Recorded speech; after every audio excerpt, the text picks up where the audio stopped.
51 साल बाद ए मेरे वतन के लोगों, बरसों से ये गीत शहादत को सलाम करता रहा है, अपने बोल से लोगों की आंखें नम करता रहा है। 27 जनवरी 1963 से लेकर आज तक इस खास पेशकश में आज हम आपको दिखाएंगे इस गीत की कहानी, कैसे रचा गया ये अमर गीत, कैसे लता जी की आवाज ने जादू कर दिया। ऐ मेरे वतन के लोगों, जरा आँख में भर लो पानी, जो शहीद हुए हैं उनकी जरा याद करो कुर्बानी। आप भी गाइए।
इक्यावन साल बाद लता जी के गले से उभरा ये गीत।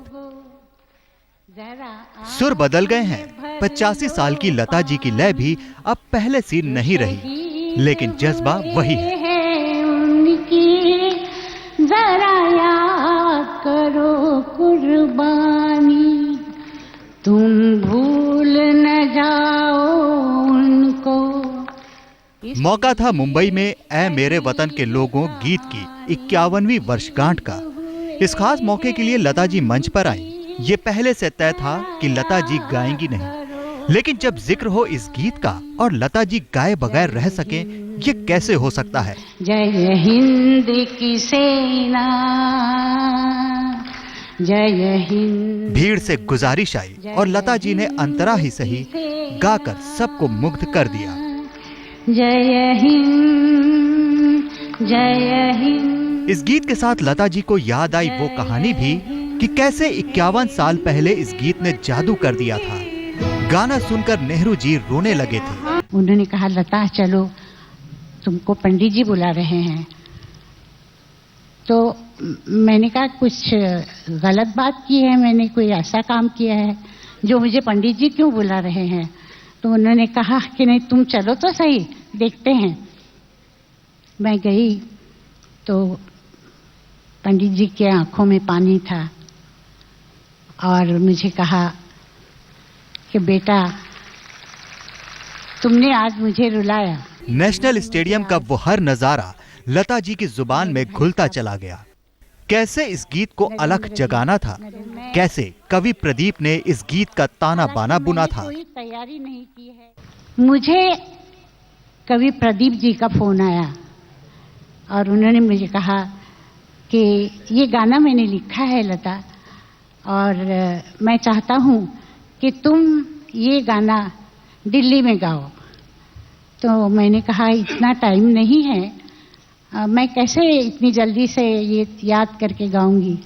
उन्होंने कहा, मुझे वो कुछ मालूम नहीं, मैं वहाँ इतना ही चाहता हूँ कि तुम गाओ। बाहर जितने शोज किए थे, कम से कम 110 मैंने आउट ऑफ इंडिया शोज किए थे अलग अलग जगहों पे। वहाँ सब जगह ये गाना लोग सुनना चाहते थे। सबसे ताज्जुब की बात ये है कि ये गाना अगर मैं नहीं गाऊं तो लोग मानते नहीं थे। तो इस गाने का इतना असर है।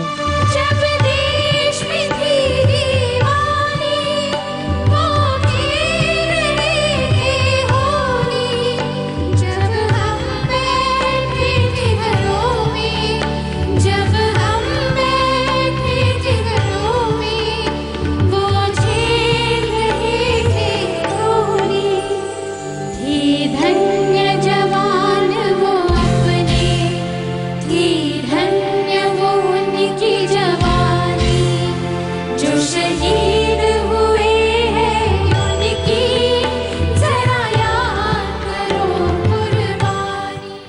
कहते हैं इस गीत को सुनकर पंडित नेहरू की आंखों में भी आंसू आ गए थे।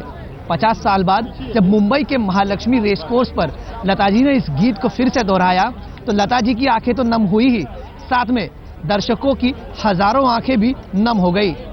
नरेंद्र भाई जी, इस बार मंच से फरमाइश नरेंद्र मोदी की तरफ से थी। लता जी आए और शहादत के जज्बे को अपने सुरों से नवाजे। कार्यक्रम मुंबई में था और इसमें मोदी के मुख्य अतिथि होने की वजह से सियासी सवाल भी उठे। जो शहीद हुए हैं उनकी जरा याद करो कुर्बानी। लेकिन इस गीत का कोरस हर रंग पर भारी पड़ा।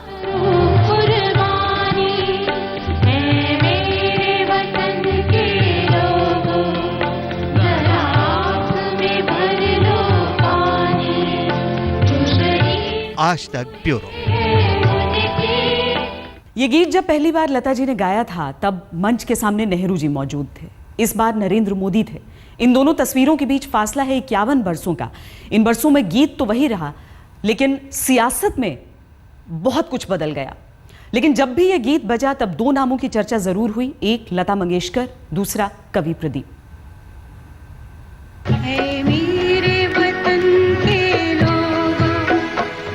दौर बदल चुका है, मगर इस गीत की गूंज में देश प्रेम की वही पुकार आज भी है।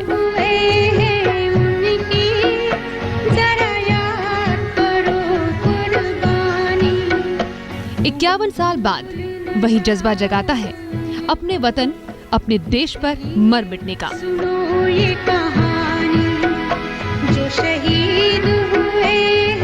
51 साल पहले जवाहरलाल नेहरू थे देश के पहले प्रधानमंत्री।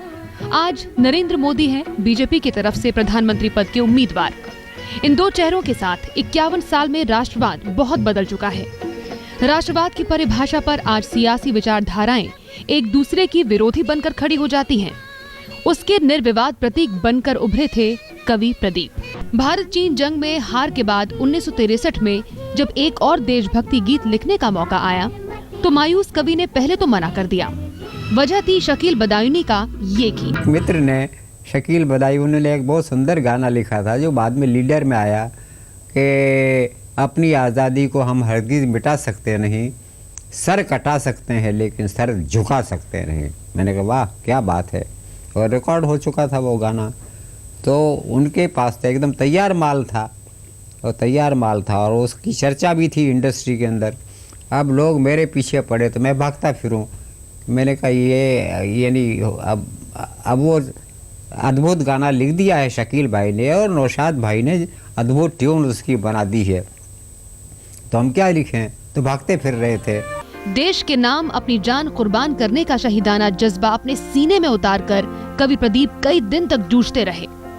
उस दिन वो समंदर के किनारे टहल रहे थे जब जहन में एक ख्याल कौन था। ख्याल ये कि देश के आगे उन जवानों के लिए कोई जाति, धर्म या समुदाय नहीं, सबसे आगे वतन है। उस गीत पर भाव विभोर हुए नेहरू जी की आंखों से झरझर आंसू गिर रहे थे, लेकिन वो ऐतिहासिक पल देखने के लिए कवि प्रदीप मौजूद नहीं थे। ये भी एक आप सोचिए कि ये कैसी विडंबना है कि जिसने इतना बड़ा गीत लिखा, इतनी पॉपुलर रचना की, उनको वहाँ इनविटेशन नहीं था। जो शहीद हुए हैं उनकी जरा याद करो कुर्बानी। 51 साल बाद जब वो गीत मुंबई में 1 लाख लोगों का कोरस बनकर गूंजा, तब भी कवि प्रदीप नहीं है, लेकिन इस गीत के साथ उनका नाम लता की तरह ही अमर हो चुका है। ये एक कवि को देश का सलाम है। मुंबई से धीरज जुनेजा के साथ आज तक ब्यूरो।